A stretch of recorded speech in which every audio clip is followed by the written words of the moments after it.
Halo, kan nama saya Noval Ridwan.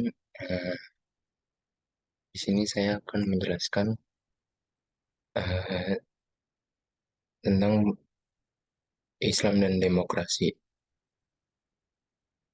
Eh, Islam dan demokrasi. Di sini ada pengertian demokrasi, kriteria demokrasi, tujuan demokrasi, demokrasi dan Islam, praktik demokrasi di Madinah. Pengertian demokrasi. Secara etimologis, demokrasi berasal dari bahasa Yunani.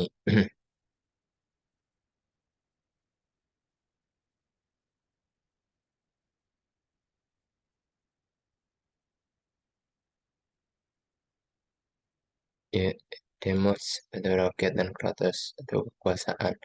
Demokrasi berarti kekuasaan oleh rakyat. Secara historis, istilah demokrasi telah dikenal sejak abad kelima Masehi, yang pada awalnya sebagai respon terhadap pengalaman buruk monarki dan kediktatoran di negara-negara kota Yunani kuno. Dalam sistem monarki itu, warga diabaikan dan tidak dilibatkan dalam proses pengambilan kebijakan, sehingga setiap kebijakan mengingkari hak-hak primer warga. Adalah Cleisthenes yang mengadakan pembaruan dalam sistem pemerintahan kota Athena. Pembaruan yang dilakukannya melahirkan sebuah sistem baru yang disebut demokratia, pemerintahan oleh rakyat.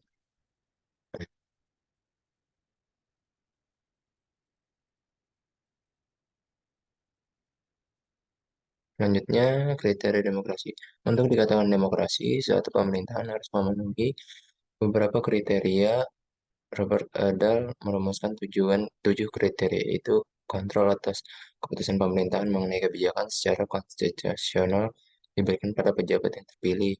Dua, para pejabat dipilih melalui pemilihan yang teliti dan jujur di mana paksaan dianggap sebagai suatu yang tidak umum. Yang ketiga, secara praktis semua orang dewasa mempunyai hak untuk memilih dalam pemilihan pejabat. Eh, yang keempat, secara praktis semua orang dewasa mempunyai hak untuk mencalonkan diri pada jabatan-jabatan di pemerintahan, walaupun batasan umur menduduki jabatan mungkin lebih ketat daripada hak pilihnya. Rakyat memilih hak untuk menyuarakan pendapatnya tanpa ancaman mengenai berbagai persoalan politik yang hukuman yang berat didefinisikan secara luas, yang termasuk mengkritik para pejabat dan dilindungi oleh undang. Yang keenam, rakyat mempunyai hak untuk memiliki sumber-sumber informasi pemerintahan, rejim, tatanan sosioekonomi, dan ideologi yang berlaku. Alternatif, eh, lebih dari itu, sumber-sumber informasi alternatif yang ada. Tujuan untuk meningkatkan hak-hak mereka, termasuk hak-hak yang dinyatakan di atas rakyat, juga mempunyai hak untuk membentuk lembaga-lembaga atau organisasi yang relatif independen, termasuk berbagai partai politik dan eh, Nah, di sini tujuan demokrasi. Tujuan paling hakiki dari sistem demokrasi adalah membentuk sebuah sistem yang apresiatif terhadap dasar-dasar manusia sebagai makhluk, baik individu maupun anggota kelompok sosial yang berdaulat dan bermartabat.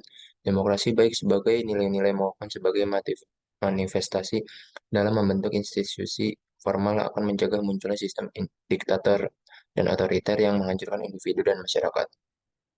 Demokrasi sebagai sistem politik yang menempatkan kedaulatan rakyat sebagai sentrum utama sistem pengambilan keputusan publik suatu negara, merupakan sistem yang melembagakan kebebasan manusia dan menjamin hak-hak dasar mereka untuk mewujudkan kemaslahatan umum. Di sini ada Islam dan demokrasi. Islam sebagai agama rahmatan lil alamin dalam konteks berbangsa dan bernegara. Tujuan pokoknya tidak lain adalah menyelenggarakan kebaikan dan mencegah keburukan dengan senantiasa menjunjung tinggi nilai-nilai dasar kemanusiaan. Jika demokrasi dengan sistem pengambilan keputusan diserahkan kepada rakyat demi kepentingan bersama dengan menjamin eksistensi hak-hak dasar manusia, maka demokrasi tidak ada masalah dengan Islam. Demokrasi kompatibel dengan Islam.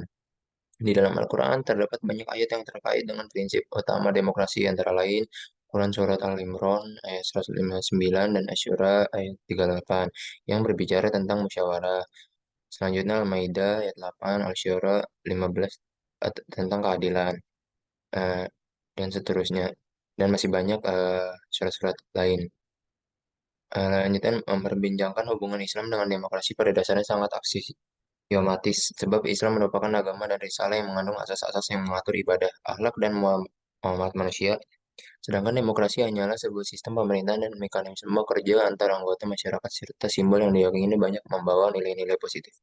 Polemik hubungan demokrasi dengan Islam berakar pada sebuah ketegangan teologis antara rasa kebenaran dan doktrin yang telah mapan oleh sejarah dinasti-dinasti Muslim dengan tuntutan untuk memberikan pemahaman baru pada doktrin tersebut sebagai respon atas timbulnya fenomena sosial yang terus berkembang.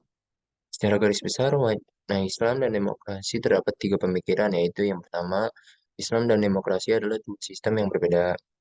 Kelompok ini sering disebut sebagai kelompok Islamis atau Islam ideologis yang memandang Islam sebagai sistem alternatif demokrasi, sehingga demokrasi sebagai mana konsep Barat tidak tepat dijadikan acuan dalam kehidupan berbangsa dan bernegara. Logika yang dipakai mereka adalah pemerintahan demokrasi berasal dari Barat dan Barat bukanlah Islam sehingga Barat adalah kafir. Segala sesuatu yang kafir tentunya berdosa sehingga mengikuti demokrasi bagi Muslim sejati adalah berdosa. Pendek kata, menurut kelompok ini, demokrasi merupakan sistem kafir karena telah meletakkan kedaulatan negara di tangan rakyat bukan Tuhan. Kelompok ini diwakili Taqiyuddin An-Nabhani dengan partainya Hizbut Tahrir yang sangat menentang ide-ide demokrasi dan berpendapat sebagian besar dari aktivitas demokrasi tertolak secara syar'i. Mereka memandang bahwa prinsip pemilu secara jelas melanggar asal wakalah, yaitu materi yang diwakilkan di dasar atas asas demokrasi, yang menurut pandangan Hizbut Tahrir adalah batil. Nah, yang kedua, Islam berbeda dengan demokrasi. Kelompok ini menyetujui adanya prinsip demokrasi dalam Islam, tetapi tetap mengakui adanya perbedaan antara Islam dan demokrasi apabila demokrasi didefinisikan secara prosedural seperti yang dipahami dan dipraktikkan di negara-negara Barat. Sebaliknya, jika demokrasi dimaknai secara substantif, yaitu kedaulatan di tangan rakyat, Islam merupakan sistem politik yang demokratis. Demokrasi adalah konsep yang sejalan dengan Islam setelah diadakan penyesuaian penafsiran terhadap konsep demokrasi itu sendiri. Di antara tokoh Muslim yang mendukung pandangan ini adalah Abul A'la Al-Maududi yang menyatakan bahwa demokrasi sekuler Barat pemerintahan dibentuk dan diubah dengan pelaksanaan pemilihan umum. Demokrasi dalam Islam juga memiliki wawasan yang mirip tentang tetapi perbedaannya terletak pada kenyataan bahwa jika di dalam sistem Barat, suatu negara demokratis menikmati hak kedaulatan mutlak. Dalam demokrasi Islam, kekhalifahan ditetapkan untuk dibatasi oleh batas-batas yang digariskan hukum ilahi. Selanjutnya yang terakhir, Islam membenarkan dan mendukung demokrasi. Kelompok ini sering disebut dengan kelompok moderat atau liberal. Menurut kelompok ini, Islam merupakan sistem nilai yang membenarkan demokrasi seperti yang sekarang dipraktikkan di negara-negara maju. Penerimaan ini disebabkan apa yang dianggap prinsip-prinsip demokrasi sesungguhnya terkandung dalam ajaran Islam seperti keadilan, persamaan, musyawarah, dan lain sebagainya. Praktek demokrasi di Madinah. Terdapat beberapa upaya Nabi Muhammad dalam menyelesaikan perseteruan di internal suku di Madinah dan eksternal Madinah secara demokratis. Seperti yang pertama, Nabi Muhammad SAW menjadikan institusi masjid sebagai wadah memperkenalkan ikatan berdasarkan agama Ukhuwah Islamiyah, menggantikan ikatan lama yang berdasarkan suku dan keturunan. Nabi membentuk masyarakat sosial yang didasarkan pada solidaritas sesama Muslim dan kesetiaan pada wahyu. Nah, Nabi mempersaudarakan kaum muslimin Mekah yang hijrah atau muhajirin dan mempersatukan kaum bangsa Arab di bawah landasan dan motivasi keimanan. Yang karena itulah dalam tahap sejarah kemudian bangsa Arab menjadi terhormat. Padahal sebelumnya mereka sebangsa yang terbelakang di dunia. Yang kedua, setelah melakukan kontrak sosial pertama sesama warga Madinah, kemudian Nabi memperluas kontraknya melalui penyelenggara perjanjian dengan warga kota Madinah di luar kaum muslimin yaitu kaum Yahudi. Perjanjian tersebut dinamakan Piagam Madinah yang ditujukan kepada kaum Muhajirin, kaum Ansor dan kaum Yahudi. Ada dua landasan bagi kehidupan bernegara yang diatur dalam Piagam Madinah, yaitu semua pemeluk Islam adalah satu umat walaupun berbeda suku. Yang kedua, hubungan antara masyarakat muslim dan non-muslim didasarkan pada prinsip bertenaga baik, dalam menghadapi musuh bersama, membela teraniaya, menasihati, dan menghormati. Terima kasih. Lebihnya mohon maaf. Assalamualaikum warahmatullahi wabarakatuh.